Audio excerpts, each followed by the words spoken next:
Here we go. Here we go.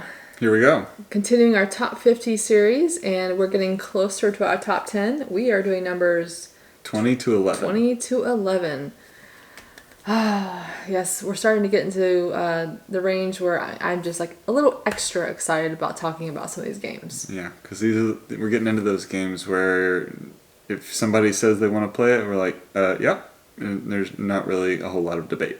Yeah, I will say my top 20 definitely is larger box games. No wonder that stack I see right there is going is all the way like up here from the games are on the chair. So let's give me a clue. I feel like this is a clue for a lot of things, but two-player word game. Still two-player word game. I feel like that was a theme for every game last list. Yeah, well, here we go. What do you think? What's left? Well, there's Memoir 44. Okay. I feel like I've guessed that multiple times in the series, and it's finally arrived. It's kind of one of those you knew was coming eventually, but here it is. So this is Memoir 44, and this is essentially World War II style battles. There's a bajillion different battles that you can play on these things, and it's two players. You got cards, you've got miniatures, you've got all sorts of stuff, and there's so many different scenarios and so many different ways that you can play. But it's just so much fun. You know, you've got your different things that you're trying to move along the board and trying to take over area, take over space, and end up defeating the other side. This definitely has the toy factor with all of those like tanks and soldiers and bits and pieces. If you liked Army Men growing up, this is kind of that feel. Yeah, so you've got cards and you're rolling some dice and you got different battles. So you have like Normandy and all this stuff, and you know the tanks are coming out of the water onto the beach, and yeah, it's good. Yeah, it's super good. We need to play it again because it's been a very long time, but I love it so much that it stays up here in that top 20. So here we go. I'm curious. Memoir 44. We recently got the Battle of Hoth, which is the Memoir 44 system. But it's Star Wars, obviously. So I'm curious if that's gonna like become the replacement for Memoir 44. We need to play it. Have I mentioned Memoir 44 on my list at all? I don't know. I can't remember. Did you mess up your list? What number did I have that at? Let's see, what? Her entire list is a lie. No, I had it at 67. What? It's all the way down there? Dude, there's so many games. And if we play it again, I mean, it's probably going to jump up again. Well, I have a feeling that the Battle of Hoth might you'll like that make one better. It on my list. I mean, you'll like that one better just because it's Star Wars, space, whatever. I love that scene in Star Wars. Yeah. It's my it's like I think it is my favorite scene. That and the jungle, or not the jungle, the forest scene with the speed chasers and the Ewoks and yes. Anyway, what's my number 20? I don't know. Let's find out. It's a large game. Oh, of course it is. It is. I gotta go underneath here. It is worker placement. It's still one that we haven't been able to. You haven't been able to try, but I think you would be interested in. You've expressed interest in trying. Wow! Don't let my whole sheet fell. Yes. So the Great Wall. When I first saw it, it seemed very complicated, but you know, I'm definitely interested in it. Yeah, there's definitely some stuff going on, but this has a lot of miniatures, and there's also expansions. I do have the Black Powder expansion, which I would definitely recommend playing. And this is, like I said, the main thing is worker placement. So it's a set in medieval China that blends historical themes with a pinch of fantasy flavor. So there's also cooperative and solo modes and competitive. But basically, I think you're just trying to defend the wall from, I believe, Mongolian hordes coming and trying to invade. Those Mongolians. And this does have an element of like semi-cooperative where I typically don't like that type of play in games, but this one actually works well. So like everyone's kind of placing out workers on these walls and defending, but the way it works, it's just it's good. It's good. So it's like semi-cooperative in the sense that you're kind of working together like- up to a point, and then you're trying to beat each other. Yeah, everyone is collectively, building the wall, but each player will get points for doing different things throughout the game. For instance, like building sections of the wall, but then you have, hordes coming through, so there's battles. There's a lot of different ways to get points or honor in this game. But you're all kind of working toward building the Great Wall. But this is cool because there's lots of miniatures. There is these actual wall segments, and the siege or Black Powder expansion has like more siege miniatures, and it's a lot of fun. And I think you like this art and this theme. Yeah. So I think you might be interested in this one. Anyway, that's the Great Wall. The Great Wall. Yep. So moving on, we are going to look at a 2-player Okay.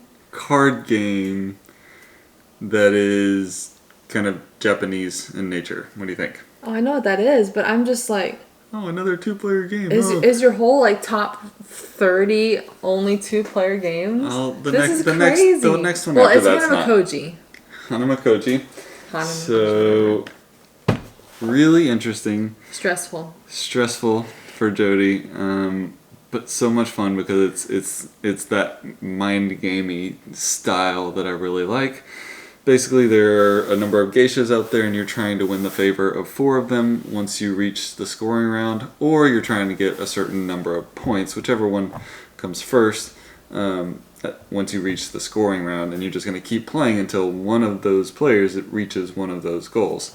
Like I said, there's a lot of thinkiness involved because each round you have like four different style of turns, and you have to choose at what point you're going to play each style. Wasn't of one turn. of them kind of like an I split you choose kind of type of thing? Right. And like, oh my gosh, I remember being so stressed out with making the decisions on what I do. Like, oh my gosh. Yeah, it's really interesting, really fun, and if you like that kind of mind gamey type of feel, this will give it to you. So Yeah. I love this game. Super fun. Hanamakoji. Wasn't that one of my brother's games? Yes, it was, and I'm a big fan. Big fan.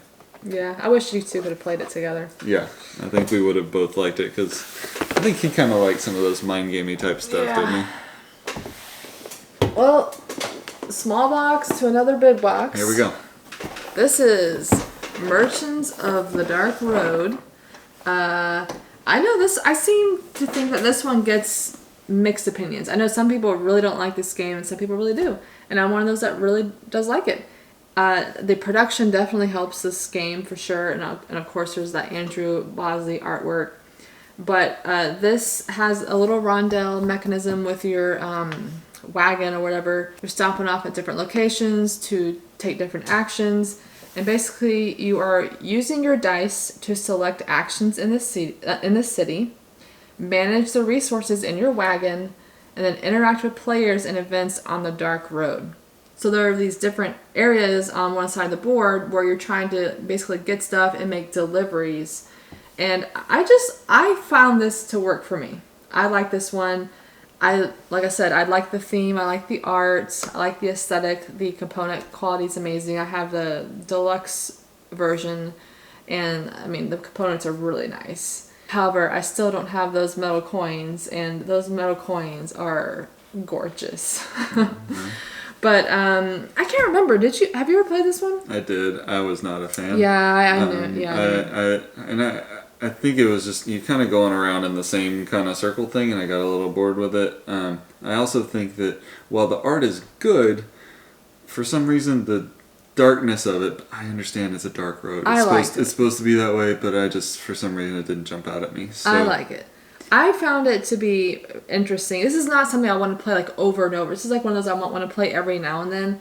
I mean, you are going around, but you have to strategically figure out, where you want to stop to get certain resources or sell goods or buy goods, and you're putting them in your wagon, like a little polyomino type of thing. But I like the way the dice mechanism works and stuff. But anyway, I mean, there's cute little animals like snow bees in here, and yeah, I like it. That's Merchants of the Dark Road. That's 2 big boxes in a row. Oh my gosh, don't get me started. Here we go.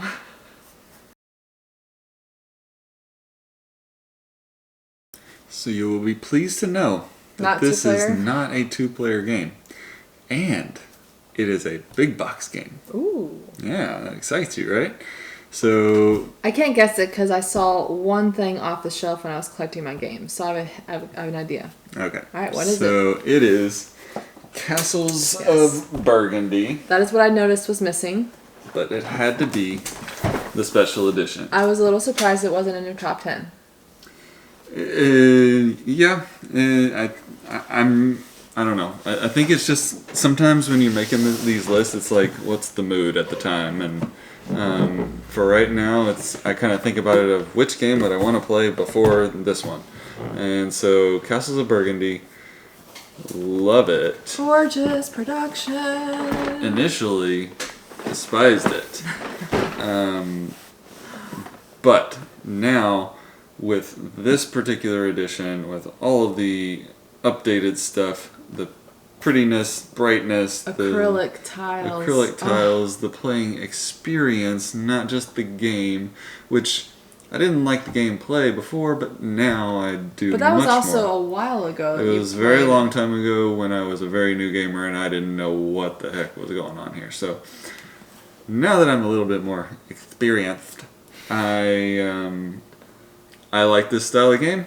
I like the way that it plays. I like the expansions that came with it. I like the tactile of this one with the acrylic Yeah. acrylic stuff. The and- vineyard expansion in this, we both really enjoyed that. yeah.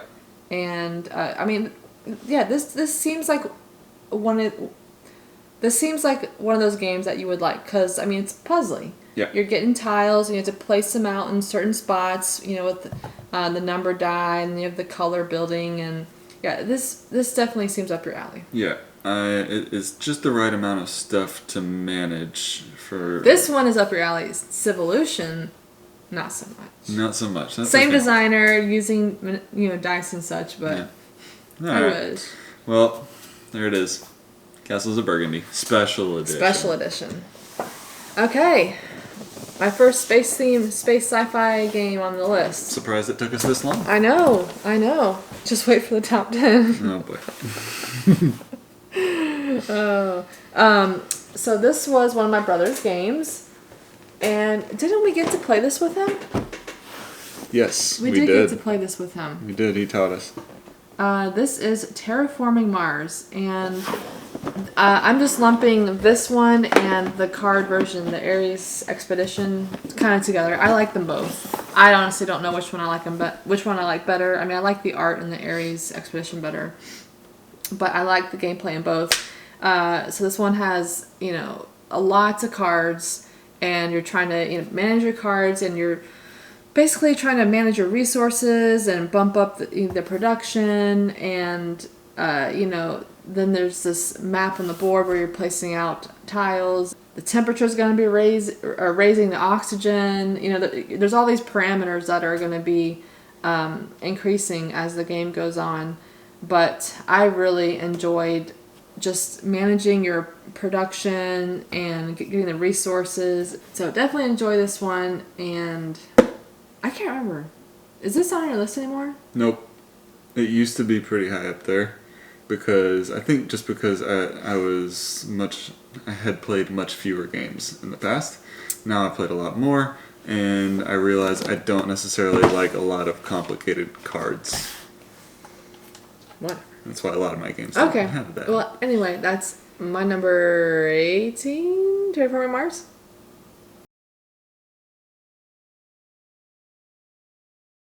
You're buying and selling cows with this next game, Cow. but you're taking them along the path. Oh, yes. Great Western Trail, Which one? Argentina. Because, well, I feel like they're similar enough, Argentina versus the original, that I just wanted to pick one. Argentina has like the one where you can like ship things off, right? Like there's Yeah. like a water area. Yeah, or- it was a little bit different. There was water involved and stuff like that, and so, but this is one of those games that when we first played the original Great Western Trail, I was like, I didn't really know if I was going to like it, but I think what we determined was that I like things where you're kind of like trekking along a path and Yes, you do. and you're kind of taking things in a path like that. So, and you know, there's some set collection, there's building your hand and stuff like that. Little deck building. Little deck building going on With them cows. with the cows. So I like that kind of stuff. You're also working to upgrade things on your own personal player board that allows you to do more stuff. I just, for whatever reason, this game has really kind of captured my attention. I'm a big fan of Great Western Trail and particularly Argentina. I like them both, but again, I'm just putting one on there. Super fun, really good time for me. And again, it's one of those, like, it's a big game that we wouldn't think I would like. Yeah, But I but do. this is one of those that I really don't like so much. You don't. I think it's long. It's long too. I don't know what it is about this. I mean, because I can see how it's a good game. Maybe it's just the theme. I don't know. Yeah. Well, I don't know what it is, but the Great Western Trails are not for me. Yeah. And I like a lot of types of games. Like, most of the games on your list, I'm like, yeah, I like that game. But I'm just, like, you would have to, like, really I'd have to twist beg their arm to me play to that. play that game. I'm just, ugh. Yeah. Anyway, I know it's a good game. I know a lot of people like it, including you. Yeah. Okay, what is my game? We are going to be building out a zoo. Building out a zoo, is that... Large I for- box. Yeah, I know, and I can see the box. Oh, Ark Nova. Yes. I was drawing a blank on the name. Ah, yes.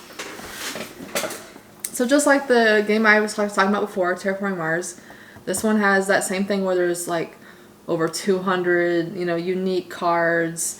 And this one, like I said, you're building your zoo, and so each player has their own board, and you're going to be putting out tiles, and you're also going to be determining your actions based off of these 5 action cards, and whichever slot that card is in determines its power, and they're going to be moving around. But you're going to be building stuff, and there are tons of cards in this game, and Which is why you won't find this one on my list. yeah, you didn't play this one, right? I did. You Once. did? I did once. I don't remember this. I did. And I'm sure you didn't like it, I wasn't a fan. of course. I do enjoy the production of this game and the theme. I think overall it's a great game, and like I said, there's tons of different cards. Now, I am curious, they are coming out with a standalone game called Sanctuary. It's an Ark Nova game, but it's a little more like streamlined, narrowed down. It's not as grandiose as this one, and it's more like tile placement driven, I believe. So I'm curious if I could get you to play it and if you would like that one better, because it's not as big, and I think it's supposed to be shorter. It's just more streamlined and kind of slimmed down. Yeah. Anyway, Possibly. I really enjoyed this game. That is Ark Nova.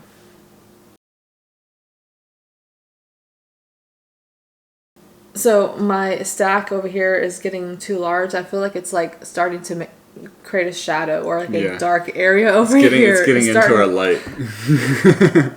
It's getting a little dark over there. Okay.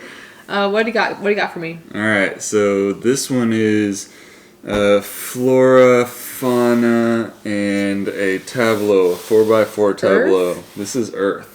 I'm pretty sure that was in your top 10 last year. It was somewhere around there. It was right around, kind of in that same range, I think, with Great Western Trail. I'm pretty sure that was in your top 10. Might have been. I can't remember. So, Earth, number one, it's covered, like, the entire game is filled with photography like this. I'm a big photography fan, so just this kind of stuff, first of all, makes it all just kind of pop and just stand out to me. But the idea is that you are collecting all this different flora and fauna, and you're ending up putting it into this 4x4 tableau. And it's really important how you arrange it, because you're going to score things in a particular manner, and it's going to kind of affect things as you place those things out into your tableau. So you really have to think about how you're actually placing things, what you're going after, and there's bunch of different ways to try and score points on this thing, which is really cool. And this is simultaneous play, or like so. You're That's getting true. you're doing an action each turn, but it'll just be like a lesser action. And I love that. And I love that. And I Wait, think I don't understand why this is higher.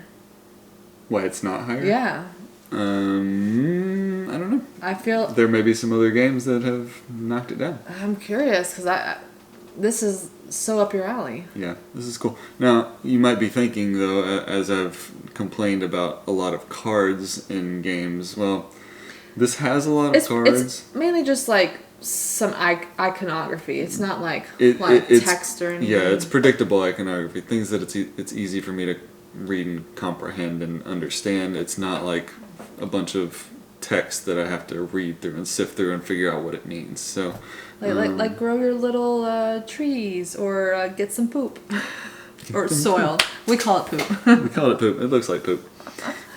So there you go, and we've got the play mats. Some play mats. I think there's more, but There's more. We got some of the play mats, which also make it a cool experience, and each one is really pretty. So yeah, really, really, really big fan of this game. Earth. I think it should be higher for you. Yeah, we'll see. We'll see what else is knocking it down. Okay. Well, we have a ginormous space 4X game.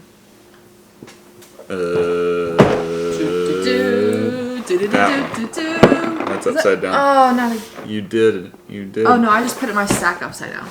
Box cover's right. Right. Oh, yes. Eclipse. Can you see me? Yeah. Eclipse, Second Dawn for the Galaxy. I really like this game.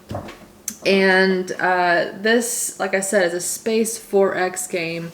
And so you have, tiles out here, and you have miniatures. There's going to be battles, and there's like some economic stuff to it. But this one's really cool because you can tweak your different ships to be how you want it. I mean, you can literally like put upgrades onto each type of ship, and if it's going to be more shields or more giving off more damage, you can upgrade it to how you want. It's kind of interesting, but I really like this a lot, and you're gonna be getting different like technologies and such, and this type of thing is just very up my alley. Yeah, Love it. I have not played this. Yeah, you're not gonna play it. Yeah, this is one of those that she's like not even trying. Yes, I really do like these types of games. Yeah. That is Eclipse, Second Dawn for the Galaxy.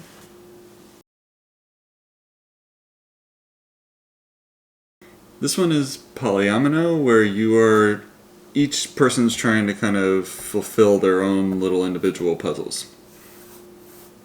There's polyomino. That's like every polyomino game. No, but you'll understand what I mean. This. Oh wait, is this Project L? Project L. So when I mean those individual puzzles, I think that's kind of the clue there, where we're each kind of getting these things and we're trying to basically resolve as many of them as we can, and each one has a point value or not. It's just you may be using it just to try and get upgraded pieces or things like that. But at the end, you're then going to count up the value of all of your puzzles that you solved, and whoever does that, whoever gets the most, is the winner. But really simple, pretty easy to learn, but it's fun. It's pretty quick.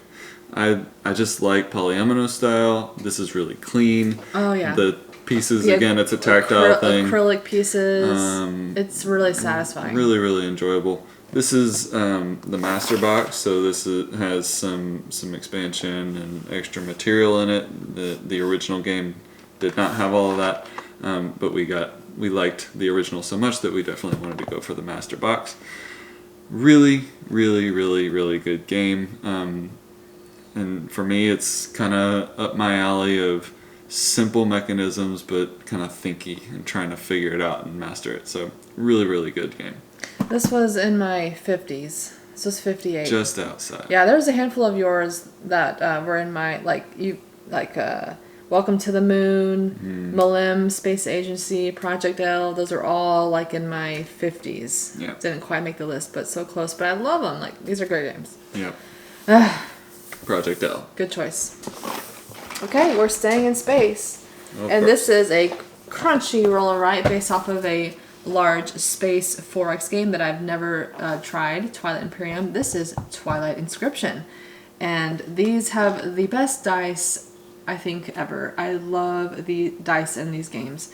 But this, you have 4 sheets per player, and you are doing stuff on all of them, and oh my gosh, I like it. You are getting some chaining. So with those 4 different maps, you lead your civilization to greatness as you explore the galaxy, expand your influence, develop your infrastructure, and strike down your rivals. Yes. I feel like last time we played, I had fun striking down my rival. Yeah, you're very violent. So yeah, this is a really, really good game. I like epic big roll and writes too. So Oh, and these dice are just incredible. yeah. I love this game. Yes. That is Twilight Inscription. Twilight Inscription. An epic roll and write.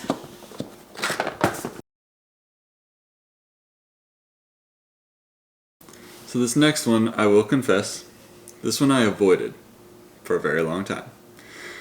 And then Jody convinced me to play it, saying, I really think you're going to like it. It's not like any other games. Oh. And it involved a tech tree, and I didn't know what in the world a tech tree was. Oh. And so Beyond the we're Sun. looking at Beyond the Sun. And when I found out what it was and I played it and I just experienced this whole thing, yes, please. Yes, please. So, yeah, a tech tree, you're trying to kind of accomplish things in one area to move up the tree to a next level of tech, and you're just trying to kind of find your way through the path. There's also Up that the levels. space exploration board too, where you're like fighting over different planets and upgrading your player board. Right, and then on your player board, you're trying to kind of advance things there to give yourself more ability to do things and continue to progress in the game. This should be in your top 10. It should be in my top 10. I think the last, like, not Project L, but I think the other 2 prior to that, Earth and Great Western Trail and Beyond the Sun, last year, if I'm not mistaken, they were all like boom, boom, boom, like right next to each other. And they're pretty close again, and they're all right here in this kind of similar range, just outside of the top 10. I think they were all just outside of the top 10.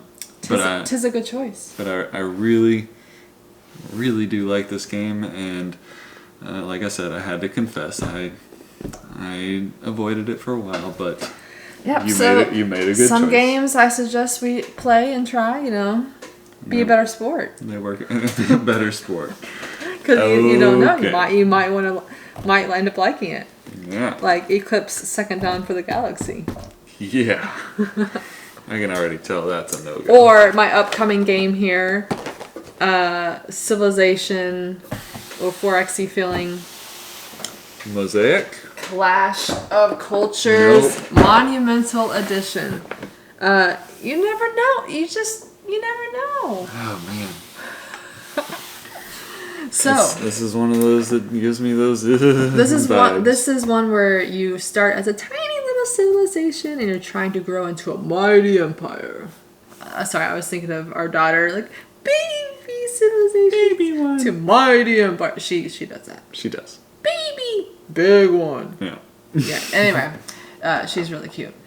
So yes, you're doing all kinds of fun things in this game, and this has 350 miniatures. This is a reworked version of Clash of Cultures, I believe. This is the Monumental Edition, the latest edition that you should get. But in this one, you're like doing exploration, exploring lands, building cities, advancing your civilization. You have infantry, cavalry, elephants, and ships, and oh my goodness, do I love this game. Yeah. It looks like a lot to me. Honestly, if I get more plays of this, I could see this jumping into my top 10. Woo! Oh, all those plays that we're going to have together. Oh, really? Here we go. Yep, that is Clash of Cultures.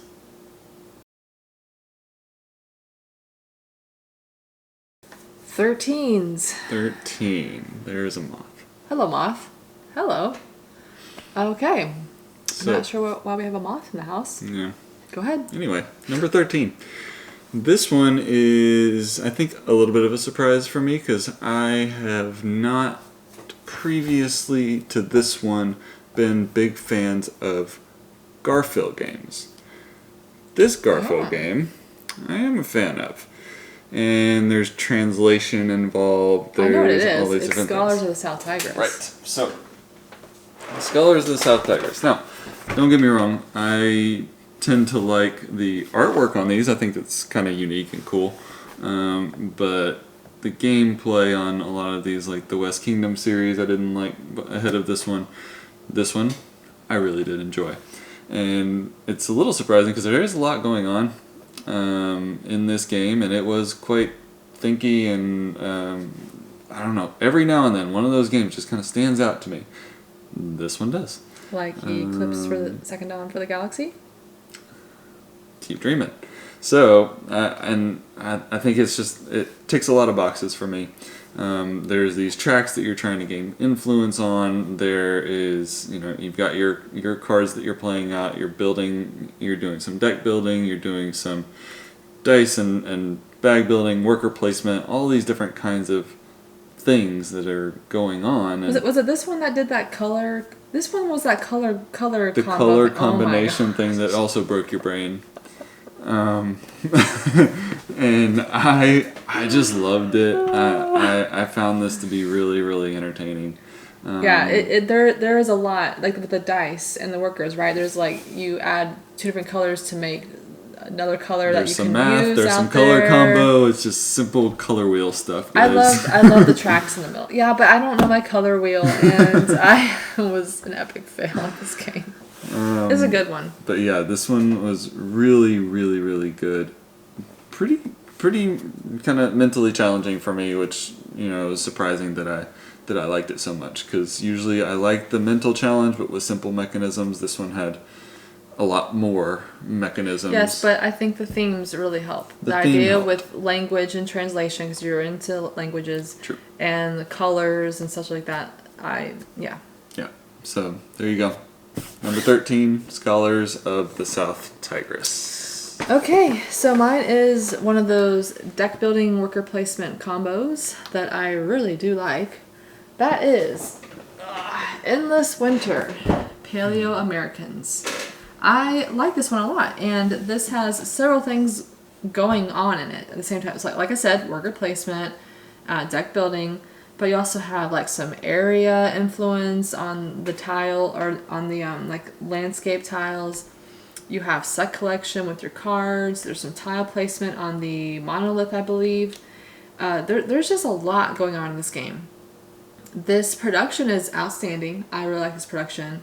And you're, trying to upgrade your player board, get things out onto the tiles and onto the monolith. So you're trying to do that. But I really like this one. I love the aesthetic in the production. And we have expansions for it as well. And you really liked the cave paintings expansion. It had that little, was it like a roll and righty type of thing? Yeah, it was. I can't remember. I think it was like you were drawing stuff Oh on yeah, the cave. yeah, like cave drawings or something. I don't know. Yeah. You really liked that one. Yeah. Well, I utilized that one. This game in particular did not like.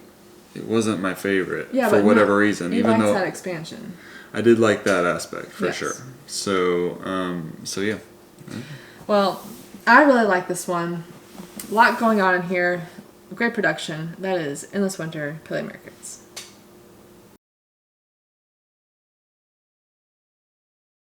Next game is a very tight, you got to be strategic in how you play every turn because there are not very many of them. Oh, this is a new to the list game for you.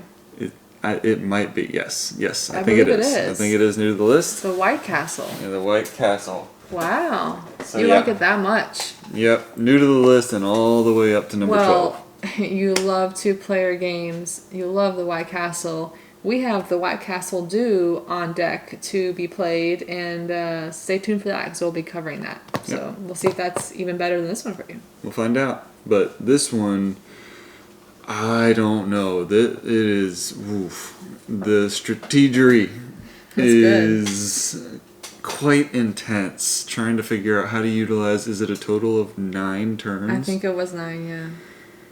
That's it, and it is very interesting. You're trying to kind of move up into the castle. You're trying to do all this different stuff. You're selecting dice from the bridge, and you're placing them out. Yep.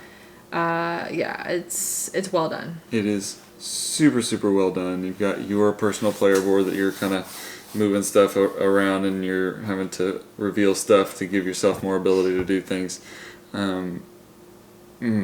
It is just, it's one of those games that's like, you got to really think through everything that you're doing.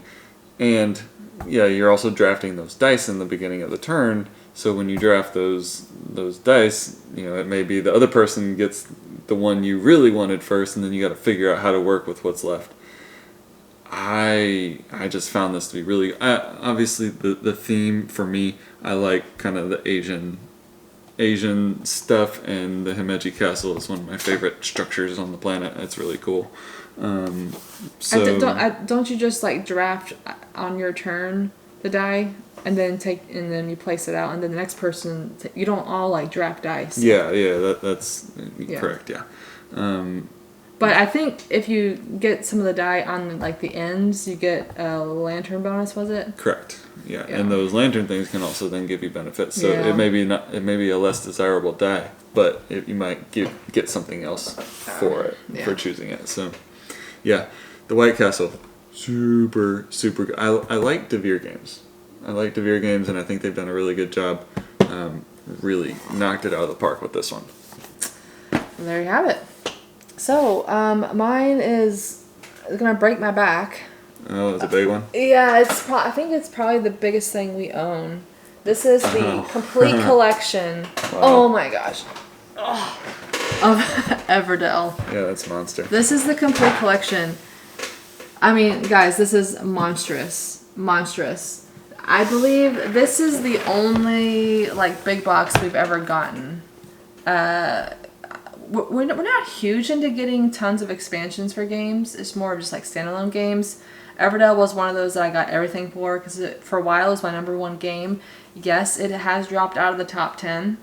And honestly, I think this big box might be part of it because it makes it harder to get out to play. I don't seem to get this out to play because it's just so big. Now, it's so big, but there's a lot of like expansions in here. It's not just like a main game, for instance, like Eclipse, Second Dawn for the Galaxy. Like, there's so many different things you could play with this in the game versus typically needing most of the stuff in it. So it's like, I need to get this out though and play it more. We've been doing more of, the next series in Everdell. You have Everdell Farshore, and we have Silverfrost, so stay tuned because we will be covering that on the channel. But yes, Everdell is worker placement game with cute critters, cute components, and this complete collection has a lovely tray of all the possible critters you could play with. It is quite beautiful. And it was also spilled on the floor all at one time. Oh my goodness. That was fun. Oh my goodness. That was not my doing. But yes, this is a ginormous box. Let me know, guys, did y'all get this complete collection? Have you gotten it out fewer times since getting the complete collection versus just having like the different standalone boxes? Yeah. I know for me, I have. So yes, this is one of our only big boxes, and I'm definitely not going to probably get big boxes again.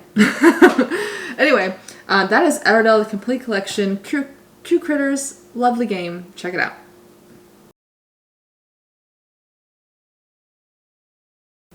So what just missed your top 10? What just missed my top 10? Well, I did not say much about this earlier when it showed up on your list.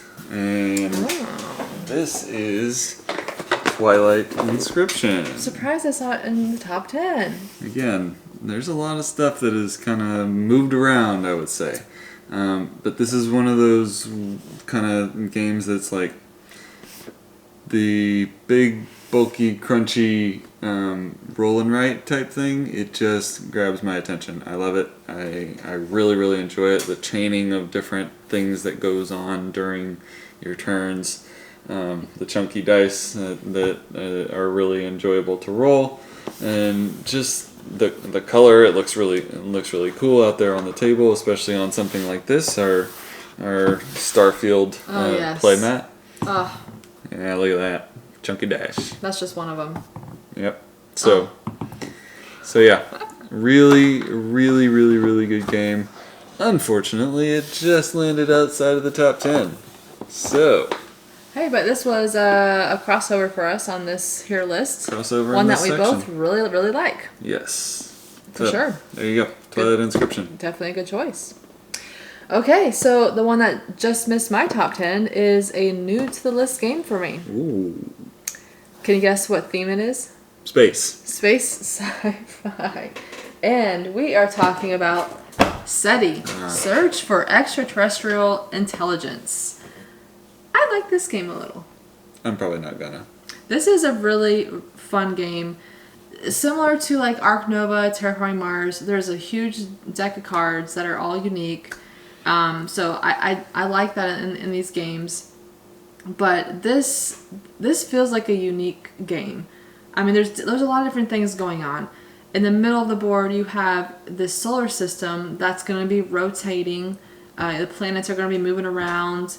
You're sending out your satellites, and you're trying to get them to orbit different planets or land on planets, and you're getting all kinds of goodies, points, all kinds of stuff. You're also going to be discovering like alien species in this game. That's going to give a little different play each time.